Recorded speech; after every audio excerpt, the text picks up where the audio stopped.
everyone, I am Kavita Patel. Today we will learn about the Python input-output instruction. So what are the instructions are there to take the input and output? Python input, output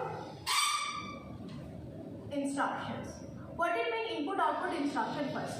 Input-output instruction means what the input you will provide and what the output you will get in return. Okay. So if you want to ask from the user the input, so how you will take, and after executing the program, successful execution of the program, what you will get in return. So first I'll say output instructions. So to print the output, we require print function. Print function. What is this print function in a Python? Just whatever you want to print as an output, that you require in put into the print function. I'll take an example. Suppose this is an example. So we are taking just a variable a is 5. Okay, and if I want to print this 5, so what I have to do? Just I'll write print a, and my output will be printed as a 5. Okay, so this is your output instructions. Okay, there is no input instruction till now. Just I am taking a constant value and I am printing it. So to print the output, I am using this print function. Suppose I want to print any string value. So we will take an example. I have a variable, another variable, and it stores the height. As I already told you, strings requires the quotes. Okay, so if I want to print b, I will just write print b. Okay, so the output will be my height.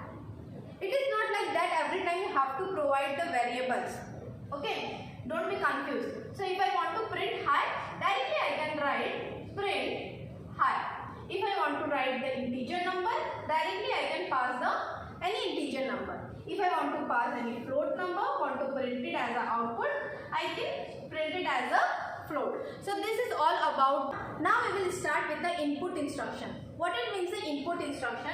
Input instruction means if you want to ask the input from user, then how you will. Okay. So in a Python we have the input function to ask from the user. So how you will using? How you are using? Just I'll take an example.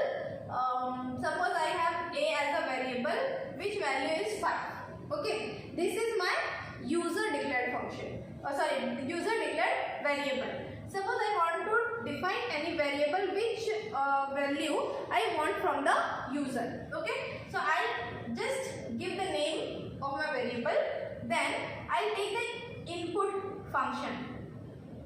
Input, enter, name. Okay, and suppose another I want to ask, then enter value. Okay, now what is there? If I want to print this A, B, C, okay, what will happen when the output will be printed? Print A, B, C. You know it is valid to take the multiple output. Okay, in a print function. So what will happen? Suppose this is the output screen. Okay, the console. If I want to at the output screen, what will be printed? A, B, C. So the first it will print my A is 5. Okay. So first this line will be executed. Okay. The control will pass to the next one. This. So what will be there? It will read enter name, and the cursor will start blinking over here. You have to enter some name or something, whatever the character or string you want to put. Suppose I am putting ABC. Okay. The next it will again ask. Now the control is here. Enter value. So suppose you entered 5, or I will take another value. Suppose 3.5. Okay, the float value. Now what will happen? The next statement is my printing. What it will print? It will print 5. Then B, it will take the value from here ABC Next is C, that is 3.5. It is gets printed on my screen. Now what will happen? Input function always takes the value as a string. What it means? This is valid, but we are thinking that we entered the float value. Okay? But inside Python, it is considered as a string. Okay? Because input instruction always takes the default value as a string. Okay? Always remember this. So if you want to enter the integer number or the float number, you have to convert it. How to convert it? We'll take an again example. So suppose I want a as the integer number. Okay? I want a as the integer number from the user. Then what we'll do? You know, to ask from the user, we have the input function, input, and suppose I am writing enter number. Okay? Enter integer. Enter integer number. Okay? Fine. So user will know that we have to enter the integer number. But as I said, the input takes the string value always.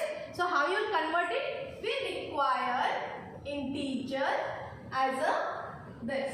So integer is also a function which converts the value into the integer. Okay? It will take input as a string, and this string will be converted by the int. Okay?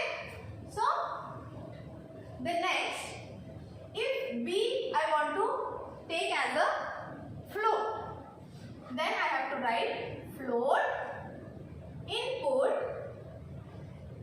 enter float number. Okay? And C I want to take as a string, any name or something. Okay?